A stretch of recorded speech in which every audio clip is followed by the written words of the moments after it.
한국직업방송과 연합뉴스TV가 함께 만드는 취업 전문 뉴스 투데이 고용플러스입니다.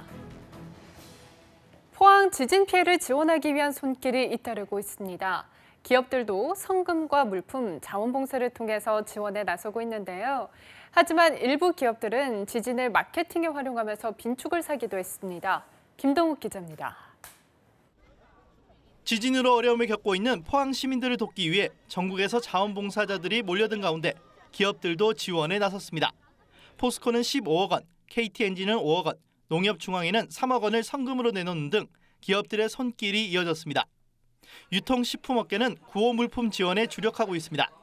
SPC그룹은 빵과 생수를 제공하고 CJ제일제당은 생수와 스팸 등을, 이마트는 먹거리와 생필품 등 물품을 긴급 지원했습니다.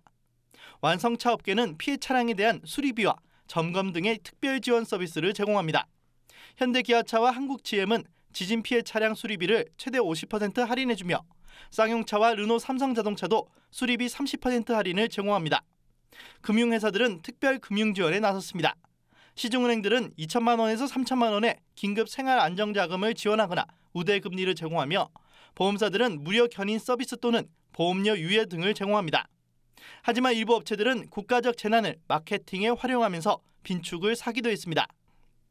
위메프와 옥션 등 일부 쇼핑몰 업체들은 지진 발생 직후 경쟁하듯 지진 관련 제품들을 SNS에 홍보했습니다. 경동나비에는 홈페이지에 자사보일러는 지진에도 안전하다고 강조하는 안내문을 올리기도 했습니다. 연합뉴스TV 김동욱입니다. 수능과 대입 전형 연계로 수험생이나 학부모 모두 혼란스러울 텐데요. 정부는 포항 지역 수험생뿐만이 아니라 모든 수험생의 피해를 최소화할 수 있도록 지원하겠다는 방침입니다. 김수강 기자입니다. 갑자기 수능이 연기되면서 다른 지역 대학교 논술이나 면접에 응시하기 위해 항공권과 숙박시설을 예약해뒀던 수험생들은 비상이 걸렸습니다. 정부는 관계부처는 물론 교육청과 지자체와의 협력을 통해 수험생들의 피해를 최소화하기 위한 조치를 취하겠다고 밝혔습니다. 수능 미응시자의 응시 수수료 환불은 물론 문체부, 국토부 등과 협조하여 수능 연기 및 대입 전형 일정 수년으로 인한 숙박 및 항공권 취소 수수료 면제 방안을 적극적으로 검토하겠습니다. 도서 지역에 사는 수험생들의 이동을 돕기 위해 선박을 지원하는 것은 물론 기상이 악화되는 경우 해상경비정과 군 헬기까지 동원할 계획입니다. 군 복무자가 수능에 응시하기 위해 냈던 연가는 공가로 전환하고 입영 대상자는 입영 시기를 연기할 수 있도록 합니다. 전국 수능시험장을 대상으로 추가 소방 안전점검도 실시합니다.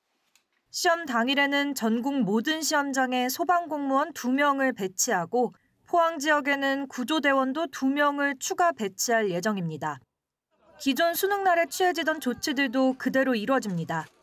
교통대란을 막기 위해 공공기관 출근 시간을 조정하고 대중교통 운행 횟수를 늘려 수험생 등교 시간대에 집중 배차합니다. 또 영어 듣기 평가 시간에는 항공기 이착륙이 제한됩니다. 연합뉴스TV 김수강입니다. 미국은 한국 세탁기가 너무 싼 값으로 많이 수입돼서 미국 업체가 큰 피해를 봤다고 주장하고 있습니다. 미국 국제무역위원회 ITC가 21일 저녁 심사를 시작해 한국 세탁기 수입을 어떻게 제재할지 발표할 예정인데요. ITC 판정 결과에 따라 업계에 큰 파장일 것으로 보입니다. 김보인 기자입니다. 미국 ITC가 우리 시간으로 22일 새벽 한국 세탁기에 대한 긴급 수입 제한 조치인 세이프가드 권고안을 발표합니다. 어떤 식으로든 제재를 피하긴 어렵다는 전망이 나오고 있는 만큼 미국 측이 제시할 제재 유형과 강도가 관건입니다.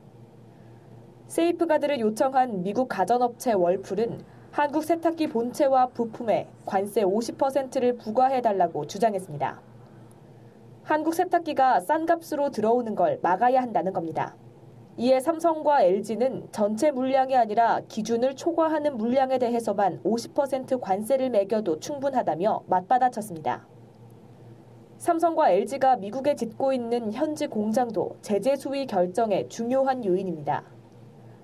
세이프가드는 미국에 대한 투자 축소로 이어질 수밖에 없고 이로 인해 미국의 일자리도 줄어들 수 있기 때문입니다. 앞서 공장이 들어설 사우스캐롤라이나주와 테네시주의 주지사와 장관들은 세이프가드가 부당하다고 주장했습니다. 도널드 트럼프 미국 대통령이 세이프가드 발동 여부를 최종 결정하면 이르면 내년 초 제재가 시작됩니다. 정부는 세이프가드가 발동한다면 국제무역기구에 제소하는 것을 검토하겠다는 방침입니다. 산업통상자원부는 오는 22일 권고안이 나오는 대로 업계와 만나 대응 방안을 논의할 계획입니다. 연합뉴스 TV 김보윤입니다. 작년 임금 근로자의 월 평균 소득은 281만 원으로 집계됐습니다.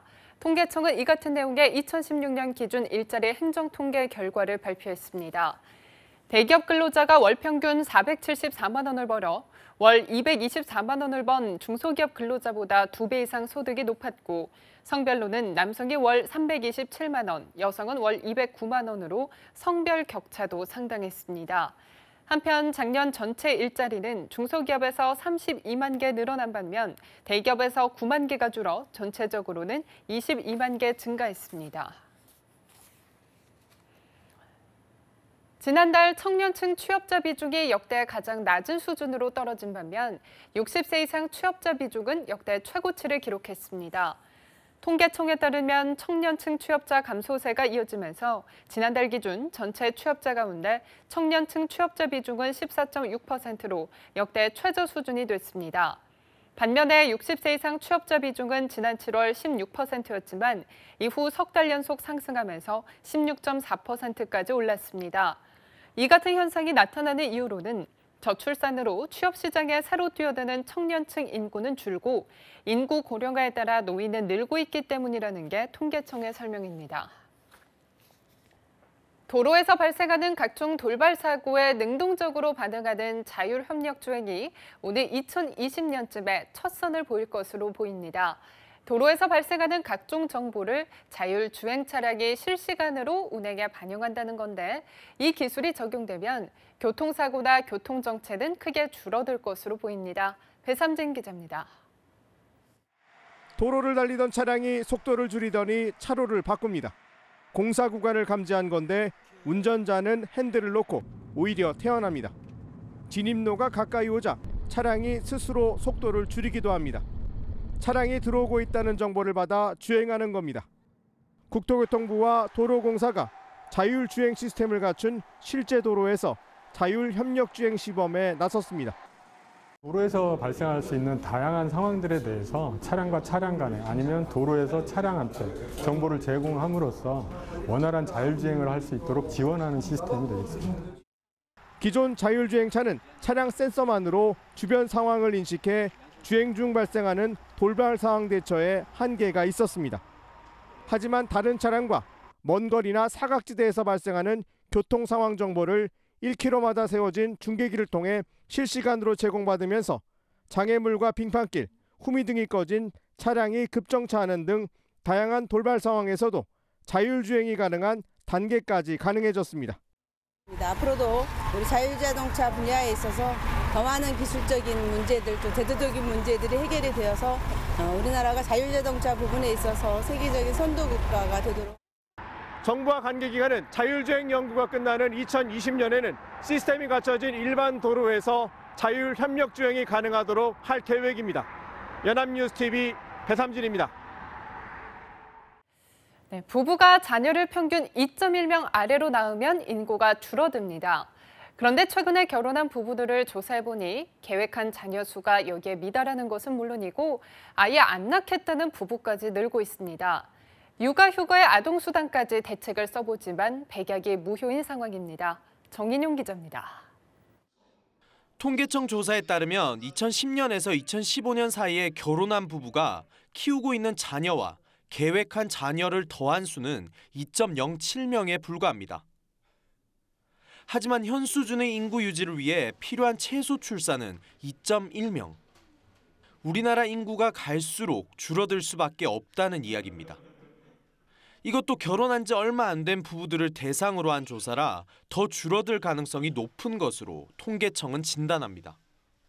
실제 이들보다 5년 먼저인 2005년에서 2009년 사이 결혼한 부부들의 기대 자녀 수는 1.91명에 불과한 점이 이를 뒷받침합니다. 더 심각한 것은 저출산을 넘어 아예 자녀를 낳지 않겠다는 부부가 빠르게 늘고 있다는 점입니다.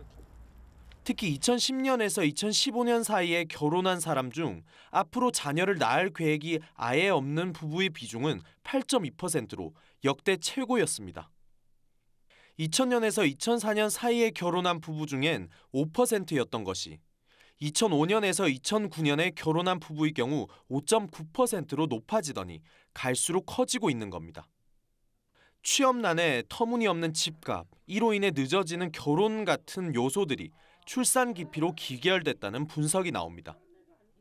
결혼 뒤 여성의 첫 출산까지 걸리는 기간을 뜻하는 첫 출산 간격은 2015년 전국 평균이 1.55년인데 비해 서울과 경기도, 세종시 순으로 평균보다 길었습니다. 이 역시 이들 지역의 비싼 주거비와 높은 맞벌이 비율이 출산의 장애물이 되고 있는 것으로 풀이됩니다. 연합뉴스TV 정인용입니다. 네, 젊은 여성들이 임신과 출산 때문에 직장을 그만두면서 30대 초반에서 여성 취업자 비중이 뚝 떨어지는 것으로 나타났습니다. 통계청이 2015년 인구주택 총조사 20% 표본 자료를 분석해 공개한 생애 주기별 주요 특성 분석 보고서에 따르면 20세 이상 기혼 여성이 일을 그만둔 이유는 결혼이 58.5%로 가장 높았고 임신과 출산이 28.4%로 그 다음이었습니다. 연령대별로는 20대의 경우 결혼이 51.3%, 임신과 출산이 42.9%였고 30대에는 결혼이 43%, 임신 출산이 45.1%였습니다. 이는 40대 이상의 주된 경력 단절 사유가 결혼인 것과 대비됩니다. 앞으로 난임 치료가 필요한 근로자에게 연간 사흘간의 난임 휴가가 주어집니다. 또 육아휴직 후 복직한 근로자의 연차 휴가 보장도 강화됩니다. 정부는 이 같은 내용의 법률 개정 공포안을 21일에 의결했습니다.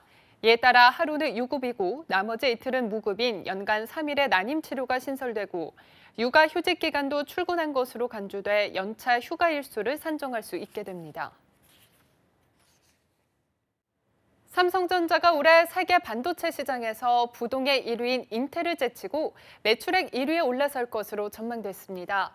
반도체 시장 조사업체 IC인사이츠는 올해 삼성전자가 1993년 이래 처음으로 인텔을 제치고 전 세계 반도체 업계에서 매출액 1위에 오를 것으로 전망된다고 밝혔습니다. IC인사이츠는 삼성전자의 올해 반도체 매출이 656억 달러에 달하며 시장 점유율 15%를 차지할 것으로 예상했습니다. 삼성전자는 분기 기준으로는 올해 2분기 처음으로 인텔을 제치며 세계 반도체 업체 중 매출액 1위 자리에 올라섰습니다.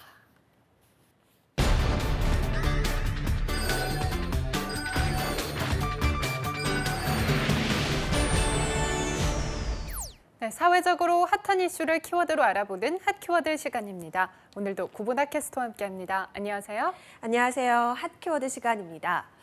얼마 전 베트남 남성이 가정집에 침입해서 잠을 자고 있던 네 가족을 공격한 사건이 있었습니다. 자, 석지연 아나운서는 혹시 해당 뉴스를 보신 적이 있나요? 네, 워낙 공격했었던 방법이 충격적이라서 큰 논란이 됐었잖아요. 입으로 목과 다리를 물어뜯었던 사건이었죠? 네, 맞습니다. 이 사건을 잘 모르시는 분들을 위해서 좀 더 자세하게 말씀을 드리자면 지난 10일 새벽에 베트남에서 여행 온 관광객 A씨가 유리창을 깨고 가정집에 침입한 뒤에 피해 가족들의 목덜미와 다리를 물어뜯어서 큰 부상을 입힌 사건이었습니다. 이 사건은 밖으로 탈출한 8살 아들의 구조 요청으로 경찰이 출동을 하면서 종결이 됐는데요. 하지만 난동을 제압하기 위해서 진정제까지 투여해야 했을 정도로 가해 남성은 이성을 잃고 상당히 폭력적인 상태였다고 합니다. 네, 그런데 가해자가 여행을 온 관광객이라면 피해 가족들과 안면도 없는 사이였을 것 같은데요.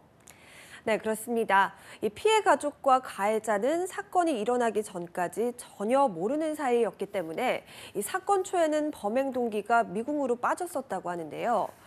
그런데 그가 한국에 왔을 때부터 함께 머물렀던 투숙객이 공포에 떨었을 정도로 공격성이 심했다는 호텔 직원의 진술에 범행 동기보다는 남성의 신체적, 정신적 상태의 원인을 두고 조사를 시작하게 되었다고 합니다. 네, 그렇다면 범행의 원인이 될 만한 정황은 잡혔나요? 아직은 조사 중에 있습니다. 이에 대해 가해자 가족은 남성이 베트남에서 10년 정도 정신과 치료를 받고 또 필로폰을 투약받은 사실이 있다고 밝혔는데요. 그런데 한 전문가는 당시 해당 사건을 보도했던 방송사의 제작진에게 이 가해자가 베스솔트를 먹은 것일 수도 있다는 견해를 내놓기도 했습니다. 베스솔트요? 그게 구체적으로 어떤 건가요? 네, 이 베스솔트라고 하면 흔히들 목욕을 할 때 사용하는 소금이라고 생각하실 수도 있지만 여기에서 언급한 베스솔트란 메틸렌디 옥시피로 발레론이 주성분인 마취제의 일종입니다. 목욕을 할 때 쓰는 소금 입욕제와 비슷하게 생겨서 베스솔트라고 불리기도 하는데요. 하지만 그 파급력은 엄청나다고 합니다. 환각 효과가 코카인이나 엑스터시의 10배에 달하고 효과 역시 수일 동안 지속되기 때문에 병원에서 주로 마취제로 사용되어 오던 약물이기도 합니다. 네, 그렇다면 이 베스솔트가 의약품으로 쓰이고 있다는 건데 가해 남성이 이 약물을 통해 어떻게 범행까지 하게 됐다는 거죠? 네, 이 베스솔트는 일반적으로는 약품으로 쓰이지만 과다 투약할 경우에는 큰 부작용이 따를 수 있다고 합니다. 게다가 가격 역시 우리 돈 4만 원 정도면 손쉽게 구할 수가 있어서 최근에는 미국과 영국 등지에서 신종 마약으로 큰 사회적 문제가 되고 있는데요. 이 베스솔트를 과다 투약하면 몸이 타는 듯한 느낌과 함께 환각 증상이 나타나고 또 자신의 의지와는 상관없는 행동을 하게 된다고 합니다. 이뿐만 아니라 정신을 차린 뒤에는 자신이 한 행동을 전혀 기억하지 못하기 때문에 약물에 취해 있을 때의 모습이 마치 좀비 같다고 해서 좀비 마약이라고 불리고 있습니다. 그렇군요. 최근 인터넷상에서 큰 논란이 됐던 좀비 마약이 바로 베스솔트를 의미하는 거였군요. 네, 그렇습니다. 그런데 이러한 베스솔트의 부작용은 이미 전 세계적으로 문제가 되고 있습니다. 실제로 2012년 미국 마이애미의 길거리 한복판에서 31살 남성이 입으로 노숙자의 얼굴을 뜯는 엽기적인 사건이 발생했는데요. 베트남 남성의 경우처럼 경찰이 출동한 뒤에도 난동이 이어지자 결국 이를 막으려는 경찰의 총격에 그 자리에서 사망을 했다고 합니다. 이 세차장에서 일하는 평범한 일반인이었던 남성이 이같이 끔찍한 행동을 한 데에는 이 좀비 마약이 결정적으로 영향을 주었다고 하는데요. 이 부검 결과 남성의 몸속에서 좀비 마약, 즉 베스솔트의 성분이 검출되었기 때문입니다. 듣기만 해도 너무나도 끔찍한 사건인데요. 게다가 자신의 의지와는 달리 공격을 멈출 수 없으니 결국 안타깝게 사망까지 한 케이스인 거잖아요. 네, 그런데 부작용 사례는 이뿐만이 아닙니다. 같은 해 역시 마이애미에서 베스솔트를 투여받은 여성이 자신의 3살 된 아이를 폭행하고 또 애완견까지 살해하는 충격적인 사건이 발생한 겁니다. 이후로도 베스솔트로 인한 부작용 사례는 현재까지 계속 보고가 되고 있는 실정이라고 합니다. 그만큼 좀비 마약에는 엄청난 부작용이 있다는 뜻이네요. 그렇다면 일가족을 공격한 이 베트남 남성에게도 베스솔트의 성분이 검출이 됐나요? 이 사건을 담당한 강북경찰서는 가해자의 좀비 마약 투약설에 대해서 사실무근이라고 이 조현병 환자가 단지 범행을 저지른 것으로 보인다고 전했는데요. 하지만 가해자가 베트남에서 약을 했고 당일 밤 기억이 나지 않는다면서 구체적인 범행 동기를 밝히지 않아서 아직 사건의 실체는 명확히 밝혀지지 않은 상태입니다.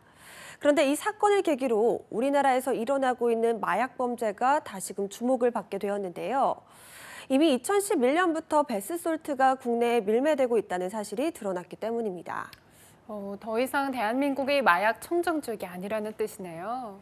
네, 그렇습니다. 실제로 경찰에 검거된 마약 사범 역시 2012년에는 5,105명, 또 2013년에는 5,459명, 2014년에는 5,699명, 또 2015년에는 7,402명, 또 지난해에는 8,853명으로 꾸준히 증가하는 추세라고 합니다.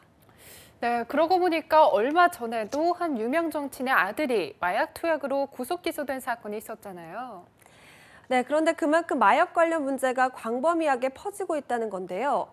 이 현행법에서는 임시 마약류를 불법으로 소지하는 경우 1년 이상의 징역, 또 수출입 제조, 매매 또는 매매 알선, 수수하는 경우에는 무기 또는 5년 이상의 징역을 받게 되어 있습니다.